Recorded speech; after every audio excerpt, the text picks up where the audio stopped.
मंगलवार के दिन भगवान हनुमान जी को इसलिए विशेष रूप में पूजित किया जाता कि शिव पुराण के अनुसार कार्तिक कृष्णा चतुर्दशी को स्वाति नक्षत्र में मेष लग्न में हनुमान जी का अवतरण हुआ, तो उस दिन मंगलवार ही था। तो मंगलवार वो हनुमान जी के जन्म का दिवस है, इसलिए मंगलवार हनुमान जी को प्रिय है। एक हेतु। दूसरा हेतु,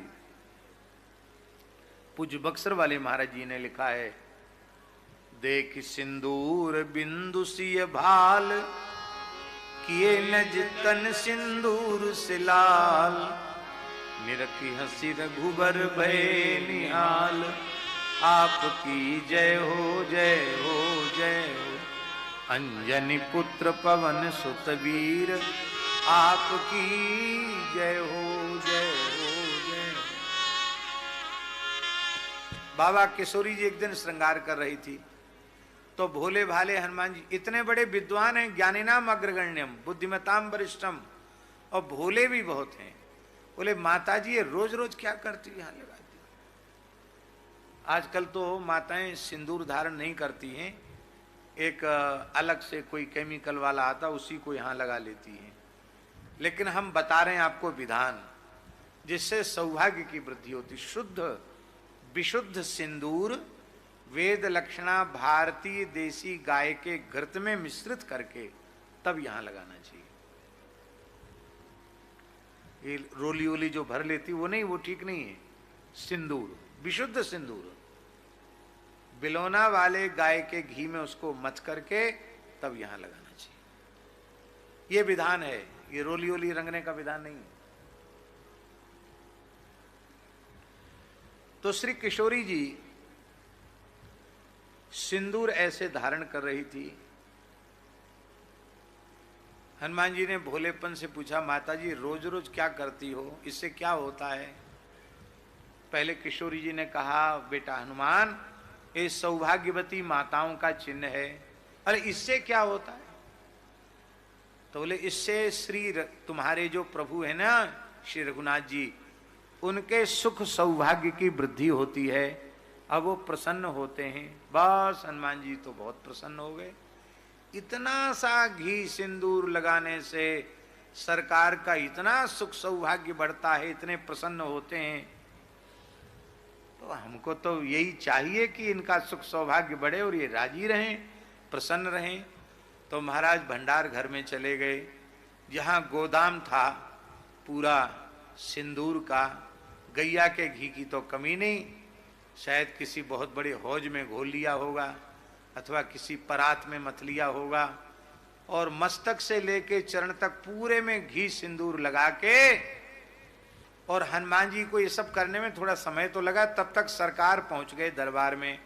किशोरी जी भी दरबार में थी, राज दरबार में। और उसी राज दरबार में हनुमान जी अपने पूरे शरीर में गाय के घी में मथा हुआ सिंदूर लगाकर पहुंचे। ये देख करके श्री सीताराम जी इतने प्रसन्न हुए, खिलखिलाकर हंसे और पूरी सभा हंसी। वो तो इस विचित्र लीला को देखकर हंस रहे थे, लेकिन हनुमान जी ने यही समझा कि इतने अधिक प्रसन्न तो मैंने अपने स्वामी को कभी नहीं देखा। तब श्री रघुनाथ जी ने कहा, हे श्री हनुमान जी, आज आपने केवल, आजकल लोग अपने शरीर की सुंदरता का ध्यान देते हैं, कैसे में अच्छे लगेंगे, पर हनुमान जी ने अपने शरीर के सौंदर्य का ध्यान नहीं दिया। राम जी हमको देखकर कैसे राजी होंगे, इस बात से इतने रीझ गए। बोले जो मंगलवार के दिन वेद लक्षणा भारतीय देसी गाय के घृत में मिश्रित सिंदूर आपके श्री अंग में चढ़ाएगा, अर्पित करेगा, उसके ऊपर मैं प्रसन्न हो जाऊंगा, श्री किशोरी जी प्रसन्न हो जाएंगी। उसके सारे अशुभ अरिष्ट, चाहे ग्रहजन्य हो या और किसी कारण से जन्य कष्ट हो, वो सारे कष्ट उसके समाप्त हो जाएंगे। जो मंगलवार को पर वेद लक्षणा भारतीय देसी गाय के घी में मथ के चढ़ाना। मंगलवार को चोला चढ़ाना चाहिए गाय के घी में, और शनिवार को चोला चढ़ाना चाहिए सुगंधित तैल में। शनिवार को सुगंधित तैल में चूल्हा, प्रायः चमेली के तेल में, पुराने समय में लोग चमेली के तेल में ही हनुमान जी को सिंदूर चढ़ाते थे। शुद्ध तिल मंगा करके और चमेली का तेल जैसे प्राचीन पद्धति से बनाया जाता है, उस पद्धति से बना करके तब अर्पित करना चाहिए। शुद्ध इतर आदि में भी सिंदूर मथ करके हनुमान जी को चढ़ाया जा सकता है। बोलो श्री हनुमान जी महाराज की। तो उस दिन जब हनुमान जी पूरे शरीर में सिंदूर लगा के आए थे ना, घी सिंदूर, उस दिन मंगलवार था, इसलिए मंगलवार को यह प्रसिद्धि हो गई। और एक कथा शनिवार की भी आती है।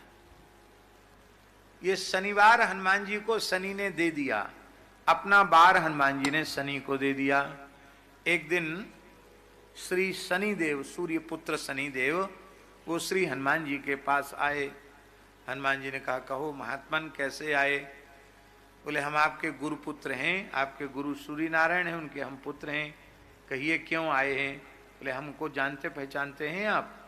हम शनि हैं, किसी को नहीं छोड़ते हैं, सबकी उठापटक करने वाले हैं। तो हनुमान जी ने हाथ जोड़ के कहा, हमारे पीछे काहे को पड़ रहे हो? हमारे राम जी की सेवा छूट जाएगी, आप हमारे पीछे न पड़ें तो अच्छा। अरे बोले नहीं नहीं, हम तो किसी के भी राशि पर नक्षत्र पर आते हैं तो कम से कम 7.5 साल तो 7.5 दशा तो आती ही है, वो आपके ऊपर अब 7.5 हमारी आने वाली है। हनुमान जी ने पहले बहुत मना किया पर शनि नहीं माने। बोले सबसे पहले आप कहाँ आएंगे? बोले सबसे पहले हम आपके माथे पर आएंगे। सबसे पहले शनि का प्रभाव मस्तिष्क में आता है। क्यों जा जी, आप जानते होंगे? नहीं जानते? तो हनुमान जी ने कहा कि ठीक है तुम मत्थे में ही आ जाओ। कहते अब पेट पर शनि आ गया, ज्योतिषी लोग बताते हैं अब पैर पर शनि आ गया, और पैर पर आ गया फिर उतर जाता है, पूरे शरीर पर उसका प्रभाव होता है। तो हनुमान जी के सिर पे शनि आया तो थोड़ा उनके सिर में पीड़ा हुई, दर्द हुआ। तो हनुमान जी ने विशाल पहाड़ उठाया, मेरुर मदराचल जैसा, और पहाड़ को उठाकर अपने मस्तक पर पटक लिया। अब बेचारे शनि घबराए, भगे वहां से। तो यहां से उतर के कंधे में आ गए। बोले अच्छा यहाँ आ गए हो? तो यहाँ पटक लिया एक पहाड़, इधर आ गए, इधर पटक लिया। थोड़ी देर में बड़े बड़े पहाड़ अपने शरीर पर पटक पटक करके, वे तो वज्रांग है, उनका क्या बिगड़ने वाला है। शनि पैर पर तुरंत आ गए। जो कहते थे ना हम 7.5 साल तक रहेंगे, वो बेचारे 7.5 मिनट भी हनुमान जी के शरीर में नहीं रह पाए। वो उसके भीतर में ही पैर से निकल के बाहर आए तो जाते हुए शनि को हनुमान जी ने पकड़े। कहाँ जा रहे हो? ऐसे नहीं जा सकते हो, अब कुछ न कुछ हमको दे के जाओ। बोलो भक्त वत्सल भगवान की जय। शनि ने कहा हम अपना दिन तुमको दे रहे हैं। शनिवार के दिन जो सुगंधित तैल में तुम्हें सिंदूर चढ़ाएगा, हमारी पीड़ा उसे नहीं होगी। ये मंगलवार, शनिवार, ये हनुमान जी के दिन है। तो बोलो श्री हनुमान जी महाराज की जय।